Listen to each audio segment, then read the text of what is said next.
करो, बंद करो, बंद करो, मॉब लिंचिंग बंद करो, बंद करो, बंद करो। अरे मोदी सरकार होश में आओ, होश में आओ, होश में आओ। अरे बोल आजादी हल्ला बोल, अल्लाह बोल, अल्लाह बोल, अरे डर गया क्या ऊंचा बोल, अल्लाह बोल, अल्लाह बोल, अरे हाथ उठा के हल्ला बोल, अल्लाह बोल, अल्लाह बोल।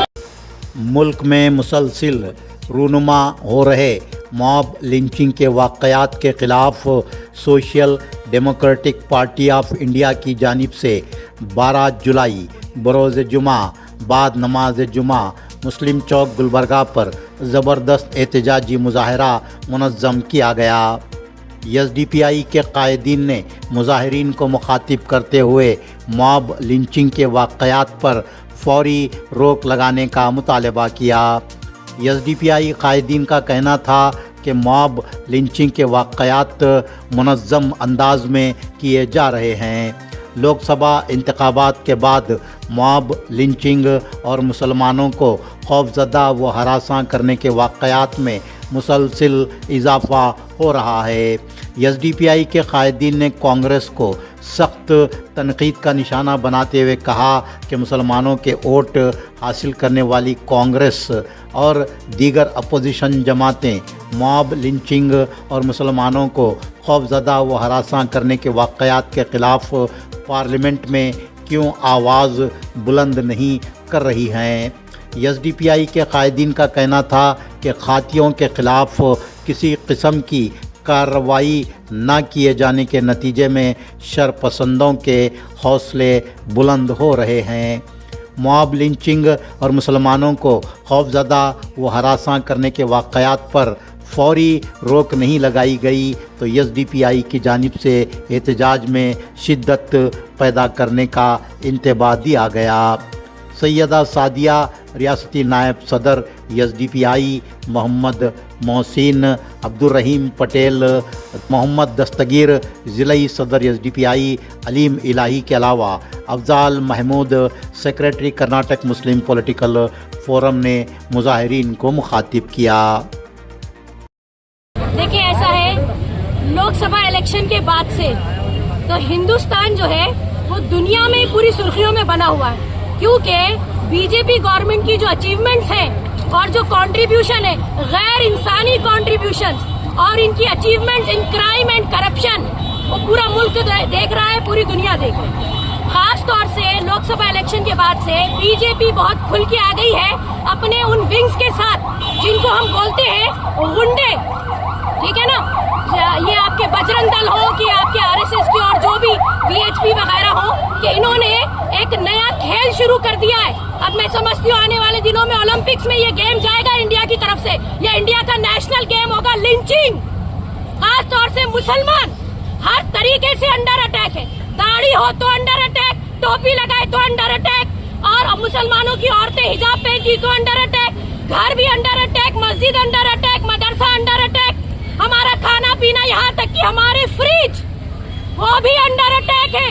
घरों से फ्रिज लेके जा रहे हैं ये देखने के लिए कि फ्रिज में हमने क्या छुपा रखा है। शर्म की बात है, इतनी नीच हरकतें और इस तरह की जालिमाना हरकतें अब तक इंसानी तारीख में नहीं हुई, जो ये नई अचीवमेंट्स अब लोकसभा इलेक्शन के बाद से बीजेपी दिखा रही। क्योंकि हमारा साफ मानना है, बगैर किसी बैकअप के खुलेआम दिन की रोशनी में ऐसी गुंडागर्दी को नहीं की जा सकती। तो चूंकि ये जो खेल, खूनी खेल हिंदुस्तान की सरजमीन पे खेला जा रहा है, social democratic party of India, जो कि एक बहुत बड़ी पॉलिटिकल पार्टी है, कई स्टेट्स में एस्टैब्लिश पार्टी है, इंसानियत होने के नाते, क्योंकि हम दलित के लिए आवाज उठाते हैं, क्रिश्चियंस के लिए उठाते हैं, हम हर गैर इंसानी हरकत के लिए आवाज उठाते हैं, हमारी जिम्मेदारी है हिंदुस्तानी होने की हैसियत से, ये हमारी मॉरल ऑब्लिगेशन है कि हम इन लिंचिंग्स के खिलाफ आवाज उठाएं।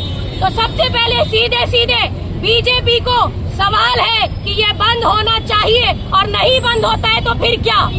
तो फिर यही कि इसी तरह के आप देखेंगे कि प्रोटेस्ट जारी रहेंगे, क्योंकि हम चुप नहीं बैठेंगे, हम नहीं रुकेंगे। कोई भी ऐसी हरकत जो हमें लगती है कि इंसानियत के खिलाफ है, उस पर आवाज उठाई जाएगी। और दूसरा सबसे बड़ा सवाल, वो ठेकेदार पार्टी कांग्रेस कहाँ है? मुसलमानों के ठेकेदार बने फिरते हो, सेक्युलरिज्म का जो नकाब ओढ़े हुए हो। कहाँ हो तुम लोग? मुसलमानों से वोट बटोर बटोर के, मुसलमान लंबी लाइनों में लग लग के ये जो बेशर्मों की तरह कांग्रेस को वोट दिया गया, इनके रिप्रेजेंटेटिव्स कहाँ हो? आज क्यों सांप सूंघ गया तुम लोगों को? आवाज नहीं उठाते तो तुम काहे के लीडर? तुम्हारी पार्टी अगर ये गैर इंसानी हरकतें हो रही है मुल्क में, इनके खिलाफ बात नहीं करते पार्लियामेंट में। अब तो 50-50 तकरीबन हो गया ना। हाँ, इतने सारे रिप्रेजेंटेटिव लोकसभा इलेक्शन में चुन के गए पार्लियामेंट में, अब उठाओ ना आवाज। अब तुम्हारे को मौका मिला है, लेकिन ये नहीं उठाएंगे क्योंकि जो 2014 से बीजेपी कर रही है, 2014 से पहले तक वो कांग्रेस करती आई है और कांग्रेस बराबर खामोश रह के साइलेंटली इनका साथ दे रही है। सवाल दोनों से है, बीजेपी से और कांग्रेस से। और दूसरी बात, हम किसी पॉलिटिशियन पे डिपेंड नहीं है। ये मुल्क की जमीन, यहाँ का आसमान, यहाँ का कॉन्स्टिट्यूशन, फंडामेंटल राइट्स हमारे हैं। हमें कोई रोक नहीं सकता इनको प्रैक्टिस करने से। कई जानों की, कई मालों की कुर्बानी आज हमसे डिमांड कर रहे हैं, और हम हैं कि कम से कम अपोजिशन तो स्ट्रांग है ना। ये स्लोगन, ये नारे के साथ मुतमईन होकर के ये कैसे चलेगा? ये हमारा मुल्क जमहूरी मुल्क है जो कानून के हिसाब से चलता है, जमहूरी अंदाज में चलता है, और इसको चलाने के लिए नुमाइंदे जाया करते हैं ऐवानों में, और हमारे नुमाइंदे, जबकि आपको मालूम होना चाहिए दूसरी अक़वाम के अंदर अगर छोटा सा भी चूंटी भी उनके घर में घुस जाती है बिना परमिशन के, तो वो एक वावेला खड़ा होता है, इस मुल्क के अंदर हंगामा मचाया जाता है। और ये कौम है कि बेहिसी की नींद सो रही है और खामोशी धरी बैठी हुई है, और इसको कोई तकलीफ नहीं है कि उसकी माँ, बहन और भाई का कत्ल हो रहा है, और उनके जिंदगी भर के खून पसीने की गाड़ी कमाई से उनके मकानों को, उनके दुकानों को खाया जाता है, और खामोशी चुप्पी धरे बैठते हैं और कहते हैं कि कम से कम अपोजिशन तो स्ट्रांग है। आज जो पूरे भारत देश के अंदर social democratic party of India SDPI पूरा नेशन वाइड में ये एहतजाज कर रही है, जो लगातार जो हर 24 घंटे में एक मुसलमान की, या तो क्रिश्चियन की, या तो दलित की लिंचिंग हो रही है। ये बहुत ही दुख की बात है। तीसरी मर्तबा जो नरेंद्र मोदी प्राइम मिनिस्टर बनने के बाद लगातार पूरे देश भर में जो मॉब लिंचिंग की जा रही है, मुसलमानों को टारगेट बनाया जा रहा है, और मुसलमानों के घरों को, प्रॉपर्टी को, मस्जिदों पर बुलडोजर चलाया जा रहा है। हम देख सकते हैं कि सैकड़ों ऐसे केसेस हमारे सामने नजर आ रहे हैं। इवन जो स्टेट में, ऐसे स्टेट्स में जहां पर दिल्ली में आम आदमी पार्टी सरकार में है, लेकिन वहां पर मस्जिदों पर डेमोलिशन किया जा रहा है। टीएमसी की सरकार वेस्ट बंगाल में ममता बनर्जी है, लेकिन उसके बावजूद भी वहां पर मुसलमानों को मॉब लिंचिंग की जा रही है। उसके बाद अगर हम देखते हैं उत्तर प्रदेश के अंदर, जहां पर समाजवादी पार्टी को 36 एमपी सीट जीतने का मौका मिला, जीते हैं, वहां पर भी मुसलमानों की प्रॉपर्टी पर और मुसलमानों को टारगेट किया जा रहा है। तो ये चीज को कतई बर्दाश्त नहीं करेगी social democratic party of India. इसीलिए आज पूरे भारत देश में हम लोग एहतजाज कर रहे हैं। सिर्फ मुसलमानों के ऊपर काम होता है। वो मॉब लिंचिंग के अंदर कौन इन्वॉल्व हुआ, कौन उसको ऑर्गेनाइज करा, कौन उसको अटैक करा, कौन उसकी जान लिया, अगर ये निकालना चाहती है तो इसके लिए कोई बड़ा काम नहीं है इंडिया की गवर्नमेंट के पास, क्योंकि दो एजेंसी सीधे सीधे सामने काम करते हैं, एक स्टेट इंटेलिजेंसी, एक सेंट्रल इंटेलिजेंसी।